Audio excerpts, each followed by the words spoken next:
بجد جربي طريقة المولتو دي ومش هتندمي طول حياتك. بصي بقى، طريقة المولتو دي تحفة. سواء بقى بتقولي عليه كرواسو باتيه، سواء هتحشيه جبنة شوكليت اي حشو انتي هتحشيه. كمان الوصفة سهلة جدا ومش هتاخد منك وقت. انا في الوصفة دي استخدمت السرنجة كده، هي تكاد تكون شكلها مثلا ايه ان انتوا بتقولوا لا مش حلوة او كده، بس الفكرة دي تحفة. طبعا احنا لما بنشتري المولتو بيبقى فعلا فيه خرم كده من فوق، مش اللي احنا بنحط شوكليت ونلفه خالص. انا طبعا جات لي الفكرة دي ان انا اعمله كده علشان لما احطه في الفرن الشوكليت بقى ما يسحش او يبهدل الدنيا وكده. وزي ما انتوا شفتوا هنا انا معايا عصاية الشيش طاووق، ما بعمل بيها ثقب كده من فوق، وابدا احط عشان ما بهدلش الدنيا، وابدا احط كده السرنجة.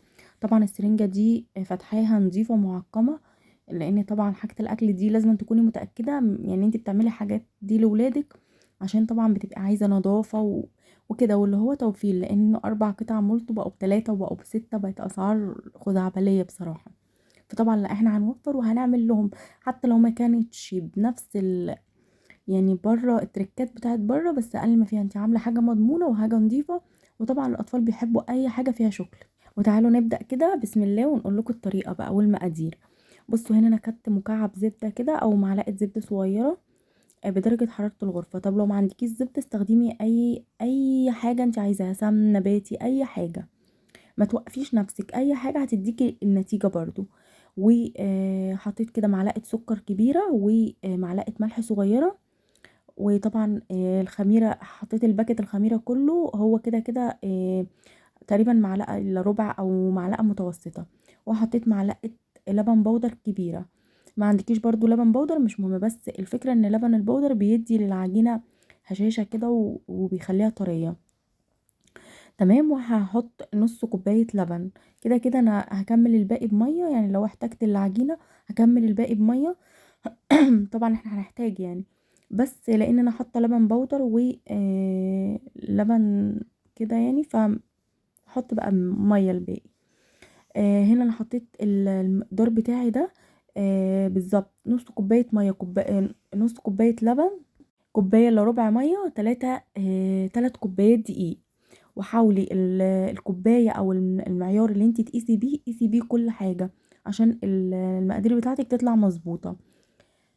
تمام. وهتعجنيهم بايدك او تعجنيهم في العجان اللي يريحك، المتوفر عندك اشتغلي بيه.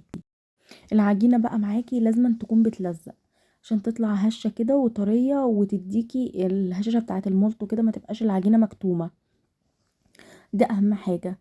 بصوا بقى، انا هحاول هنا كده الم العجينه. طبعا العجينه بتلزق في ايدي جدا، وده اللي انا عايزاه، انا مش عايزاها تبقى ماسكه او ناشفه او اي حاجه. هفرش كده المفرش السيليكون بتاعي واحط فيه نقطة زيت كده وابل ايدي بالزيت علشان اعرف اسلك ايدي من العجينة. بصوا بقى، اهم حاجة تكوني عاجنة العجينة كويس، يعني اعطيها حقها. بصوا هتلاقي العجينة طبعا ايه وانتي شغالة كده طرية معاكي وحلوة.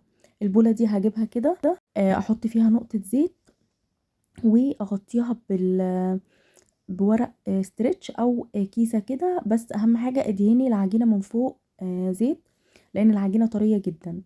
فعشان اول بصي هي كده خمرت، اول ما تيجي تخمر كده وتعري الكيسه ما تلزقش في العجين. بصي كده هقسمها بقى كور. طبعا انا رشه دقيق، الدقيق ده ولا هيعمل اي حاجه في العجينه خالص. هتشوفوا طبعا، انتوا كده كده شفتوا في اول الفيديو.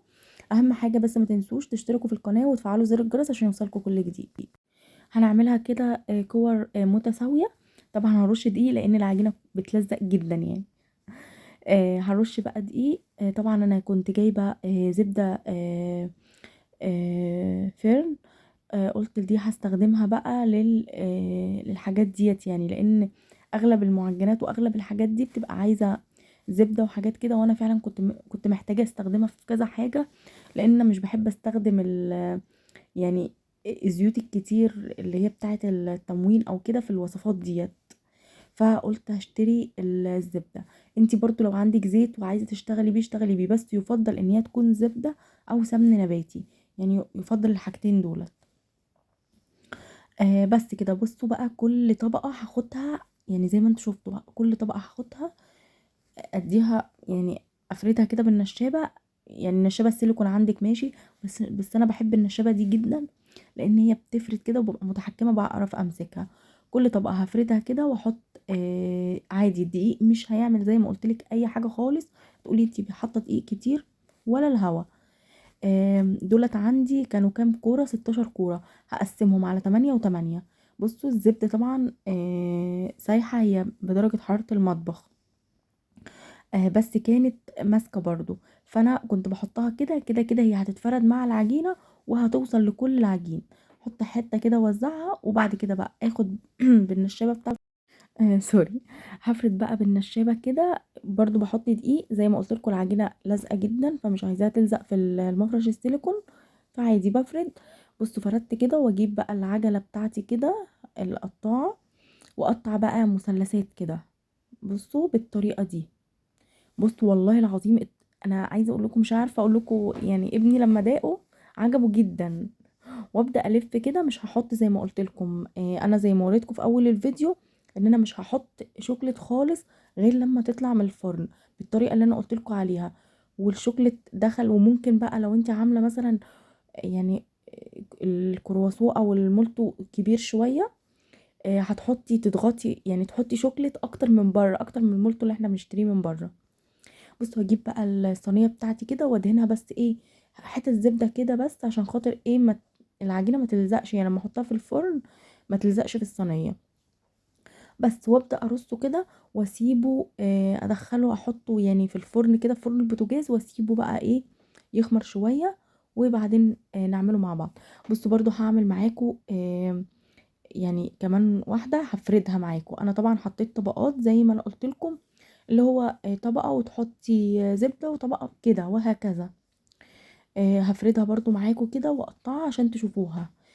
بصوا والله طريقته سهلة جدا. يعني انا عملت كام قطعة؟ طيب عملت 29 قطعة. يعني مثلا ممكن اكون فاهمين يعني، اللي هو ممكن كانوا يجوا 30 قطعة. يعني 3 كوبايات دقيق والله عملوا لي 30 قطعة. يعني لو انت هتعملي هيعملوا لك 30 قطعة. انا ممكن اكون مثلا مثلث واحدة عملتها كبيرة كده يعني. بس كانوا هما 29 قطعة. شوفي بقى اصلا يعني 30 قطعة دول انت ممكن تشتريهم بكام؟ غير طبعا ان هما قطعة كبيرة. انت متخيلة يعني القطعة اللي احنا بنشتريها صغيرة جدا، لا دي كانت القطعة كبيرة. هي كان في قطع صغيرة وقطع كبيرة، بس في الغالب كانت كلها كبيرة. زائد طبعا النظافة وان انت عاملة حاجة في البيت وحاجة مفيدة، وانت عارفة انت ايه المكونات اللي حطاها كده يعني. بس هجيب بقى الصينية التانية وارص باقي الصينية، وبرضه اسيبها نص ساعة. يعني قبل ما ادخلهم الفرن سبتهم كده يرتفعوا يخمروا حوالي نص ساعة، ساعة الا ربع. بصوا دي كنت سايباها كده كورة كده، كنت سايباها كانت يعني ايه 4 وحدات كده، لان انا لما قطعت الكور دي كانوا 20 قطعة. قلت هعمل ايه باتيه بالجبنة كده نتعشى بكوباية شاي بلبن. طبعا المعجنات والحاجات دي اصلا بتدفي البيت كده، عارفين يعني بتعمل دفى كده في البيت. كوباية شاي بلبن بقى بالليل كده وانت قاعدة في السهرة، حاجة كده عظمة. هنيجي بقى. بصوا انا بستخدم شوكولاتة الحمد دي، تحفة، انا بحبها جدا. بصوا هي كانت معاناة بقى في السرنجة دي خالص، ان انت تقعدي تعبي كده، ياه ايه ده. بس بجد طريقة تحفة. يعني انتوا متخيلين الفكرة اصلا جات لي ايه ده؟ طب المولتو اللي انا بشتريه مش بيكون، طب ليه بيبقى عاملين ثقب من فوق؟ قعدت كده افكر وتكتك واقول، قلت لا يبقى هما مش بيعملوا المولتو ده، لا بيتعمل بطريقة معينة. يعني بيتعمل اللي هو بيدخل الفرن عادي عجين كده، وبعد ما يطلع يتحشي. انتوا متخيلين الفكرة جات لي؟ فقلت خلاص انا هعمله كده، على اساس ان انا شفت كذا طريقة على النت اللي هما لما بيحشوا قبل ممكن يطلعوه من الفرن في شوكليت في الصينية، ساحت في الصينية. طبعا كانت العجينة خمرت معايا كده شوية. كان عدى نص ساعة، قلت بقى ادخل الفرن. بصوا طلع بقى، مش عايزة اقول لكم، بصوا شكله عامل ازاي. طبعا في واحدة تلاقيها احمرت زيادة، واحدة كده، بس ده طبعا مش مهم، مش مقياس خالص يعني. وطبعا حافظ الكيكة ده هخلص بقى وارص فيه، يعني هعمله وارص فيه. حافظ الكيكة ده حلو جدا لأي معجنات بقى، للمولت والحاجات ديت والكيكات وكده. بصوا بقى عملته. عبيت بقى السرنجة. هي المشكلة كانت معايا في تعبية السرنجة ان هي انا عايز سرنجة 10 سنتي عشان تسحب كمية شوكولاتة كبيرة. بس ولا وايه بقى، وتخيلوا تفنيني وصل لحد فين، ان انا لا مش هخرم بالسرنجة، انا هخرم بخلة السنين على اساس ان حرفها مدبب فتدخل ما تجرحش المولتو. بصوا تفكيري رهيب قسما بالله. بس فهكمل بقى، كنت كل شوية اعمل بالسرنجة يعني تخلص بقى الشوكليت اعبي تاني وهكذا. يعني اخلص بقى الكمية كلها دي بنفس الطريقة وبنفس النمط. يعني اخرم بالخلة السنان، ادخل السرنجة احط الشوكليت باي كمية شوكليت انت عايزاها، مش هتطلع، هي بتفرد جوه في العجينة. يعني حاجة كده والله قسما بالله في منتهى العظمة. جربوا بجد الطريقة دي والله هتعجبكم. بصوا بقى، بصوا مورق من جوه وتحفة، والشوكليت دخل فيه يعني فاهمين، وفرد فيه من جوه، ولا بقى طلع شوكليت بره ولا اي حاجة. بجد والله العظيم الطريقة دي جربوها هتعجب ولادكم كمان، وطعمها تحفة. يعني الطعم كمان والله العظيم منتهى الروعة، طعمها جميل جدا. يا رب الفيديو يكون عجبكم، وانتظروني في فيديو جديد. باي باي.